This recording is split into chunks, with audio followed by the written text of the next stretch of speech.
A passenger airplane designed before World War II should have vanished long ago. Yet the Douglas DC-3 still works for a living. Its competitors disappeared, its engines aged out, and its factory closed, while rebuilt examples kept flying into places newer aircraft avoided today worldwide. In the Canadian Arctic, Antarctica, and rough frontier strips, the old transport still carries freight, scientists, crews, and urgent equipment through difficult weather. The surprise is not survival alone, but the failure of modern aviation to build a cheaper machine for the same jobs anywhere else. Its story began with a narrower mission, not legend, when American Airlines needed a better overnight aircraft in the mid-1930s for sleeping passengers. The airline wanted to retire its Curtiss Condor biplanes between New York and Chicago and stop, depending on government mail payments for revenue. Douglas answered with an airliner carrying 21 passengers, cruising near 160 knots, and crossing America eastbound in about 15 hours with 3 stops. More importantly,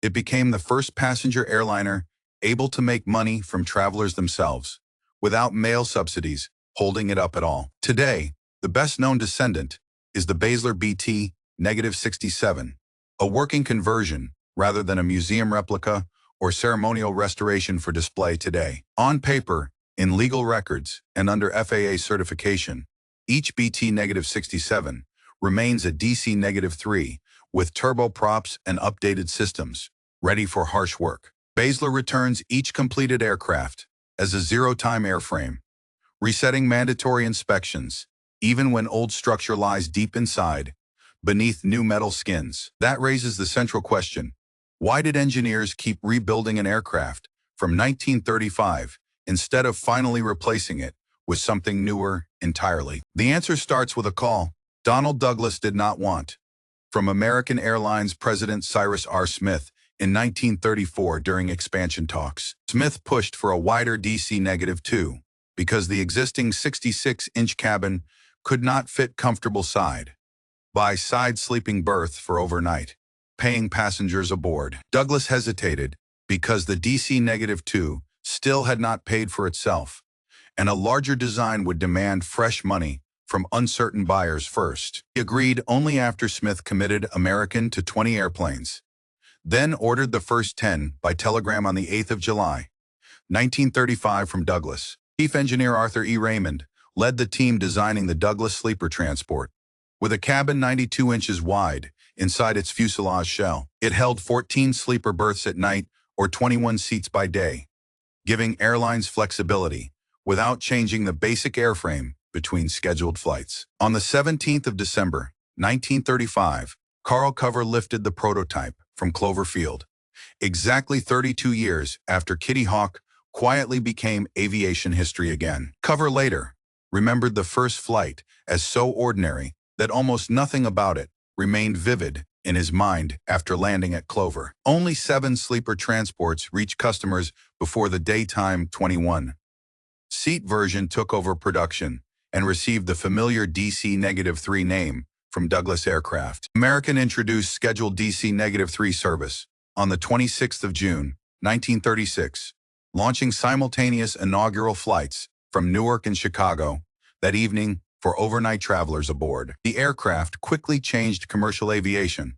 because airlines could finally sell passenger seats as the main business, not a supplement to mail contracts. By the mid-1940s, roughly 275 of about 300 airliners operating in the United States were DC-3s or close relatives, serving scheduled routes nationwide. That dominance explains its fame, but usefulness required deeper strengths after the world that created the DC-3 had already disappeared around the aircraft. Civilian production ended in early 1943 after 607 aircraft because wartime demand redirected Douglas factories toward military derivatives for Allied transport needs worldwide. More than 10,000 military versions followed, including the C-47 Skytrain, C-53 Skytrooper, Navy R-4D, and British Dakota, serving across every major theater worldwide. Production spread through Santa Monica,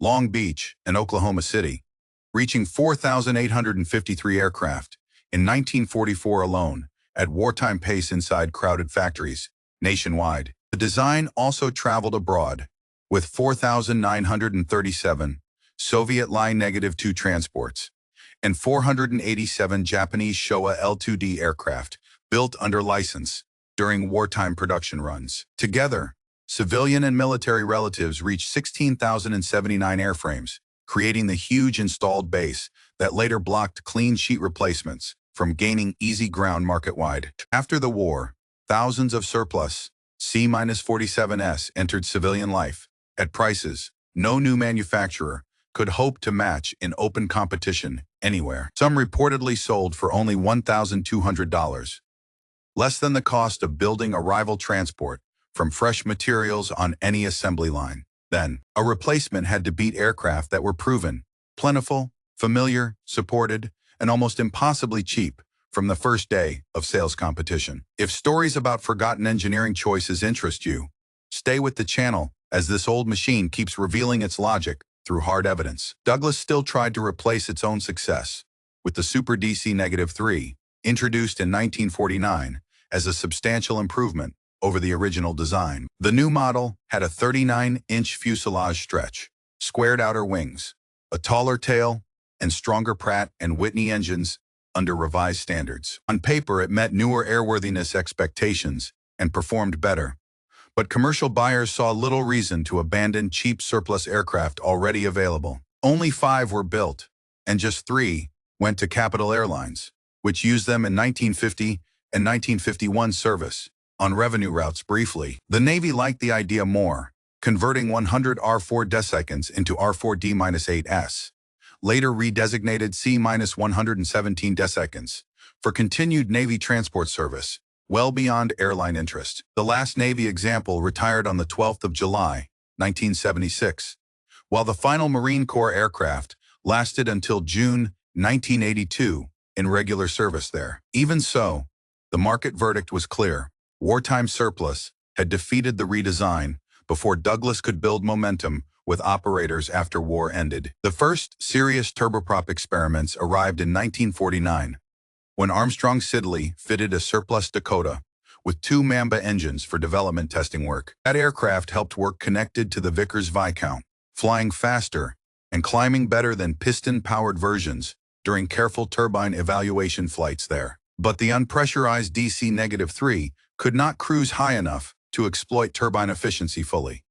So the promising project ended without commercial adoption anywhere. 2 decades later, Jack Conroy installed Rolls-Royce Dart turboprops from a wrecked United Airlines Vickers Viscount onto a DC-3 for flight trials again. His conversion raised cruise speed from about 170 miles per h to roughly 215, proving useful power was available inside the airframe itself. A second Conroy machine, based on the Super DC-3, used another installation but needed about 6,000 feet for takeoff on planned commuter routes. That distance was far too long for the short fields and commuter operations.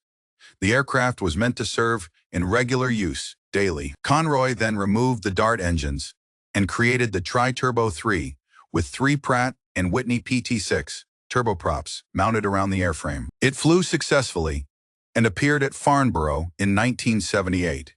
Yet the unusual 3-engine conversion never entered series production for paying customers afterward anywhere. During the 1980s, Greenwich Aircraft in South Africa, S. Braddock Specialized Air Services, pursued stretched PT6 powered DC-3 conversions for demanding regional cargo operators worldwide. The South African firm alone completed more than 50 aircraft, showing that operators still wanted upgraded old airframes when economics made sense locally. Yet every effort met the same obstacle: limited engines, small company networks, or insufficient worldwide training and parts support for operators far away. None became the standard answer for the surviving DC-3 fleet, even when the engineering itself was genuinely capable and sometimes quite impressive technically. Warren Basler understood the problem differently because he had operated DC-3 flight service in Oshkosh, Wisconsin, since 1957 and knew customers firsthand well. In 1990, he founded Basler Turbo Conversions to rebuild the airplane deeply, not simply bolt on another temporary modification for short-term publicity alone. The BT-67 process strips each airframe until only about 10% of original metal remains in the finished aircraft after inspection and rebuild. New aluminum, composite structure, modern wiring, updated systems, and strengthened components replace or renew nearly everything else inside the old Douglas shape again. The FAA certifies the aircraft under Supplemental Type Certificate, SABA-CITIN-M, returning it to work as a zero-gen time airframe, with fresh inspection schedules assigned. Its required inspections restart from zero, even though the original identity and some internal structure may be decades old inside the airplane itself. Power comes from two Pratt and Whitney Canada PT6, a -67R turboprops, each producing roughly 1,200 to 1,280 shaft horsepower for demanding takeoff performance missions. 5 blade Hartzell propellers convert that power, while each PT6 weighs less than half the radial engine it replaces on the old nacelles entirely. To restore balance, Basler inserts a 40-inch fuselage section ahead of the wing, also adding about 35% cabin volume for cargo inside. The reinforced structure carries higher maximum weight, and Basler lists roughly 43% more useful load than a standard DC-3 could handle before. Single-engine performance also improves. At 27,000 pounds, a BT-67 can maintain about 14,000 feet on one engine during demanding high-altitude emergency operations safely. A piston, original at similar weight, managed about 9,000 feet, while BT-67 cruise speed rises beyond 200 knots on long transport legs today. The upgrade has one compromise. Turboprops burn more fuel per hour than the old radial engines they replace during comparable operating profiles. Often, with standard tanks, range falls from about 1,160 nautical miles to roughly 950, limiting some remote missions unless operators plan carefully ahead first. Optional long-range tanks answer that weakness, increasing reach to about 2,140 nautical miles, beyond the piston DC-3's internal range on comparable fuel loads. Basler sells productivity rather than nostalgia, claiming 76% more output while cutting operating cost to about half the original aircraft S-level overall. In 2013, a completed flyaway conversion cost around $4 million, expensive yet unusually practical for specialized work in places without alternatives nearby. That money buys an aircraft few modern transports can match economically on rough strips, polar routes, and unusual missions with heavy loads aboard. BT-67s support Antarctic research and cargo flights, including operations toward the South Pole through brutal weather and sparse infrastructure far from rescue crews. They move supplies across the Canadian Arctic and carry smoke jumpers for the United States Forest Service into dangerous fire zones each season. Other BT-67s seed clouds in Thailand, conduct coastal surveys, and carry sensor packages where passenger seats once stood inside the long cabin space. Users have included the United States Naval Oceanographic Office, showing the aircraft's value for measurement, mapping, and remote logistics over difficult water worldwide. Military operators pushed further, with at least one South American Air Force using an armed BT-67 for counter narcotics missions against remote trafficking routes. That gunship carried forward-looking infrared sensors for night work, proving the design could absorb roles far beyond airline service or simple cargo hauling. In 2023, Basler President Joseph Varcoli said the company's order book was already full for the year, despite the design's age and history. The company rebuilding the DC-3 has never needed to design a replacement because customers keep asking for renewed examples of the original design. Mechanics often repeat the line that the only replacement for a DC-3 is another DC-3, and history supports them better than sentiment alone. The Super DC-3 performed better, but lost to cheap surplus. Mamba and Dart conversions proved power without sustainable business behind the engineering case. Later conversions created capable aircraft Yet none built the global support, parts, and training system needed to dominate the scattered survivor fleet worldwide. Basler succeeded by deciding the 1935 wing and fuselage were not the weakness.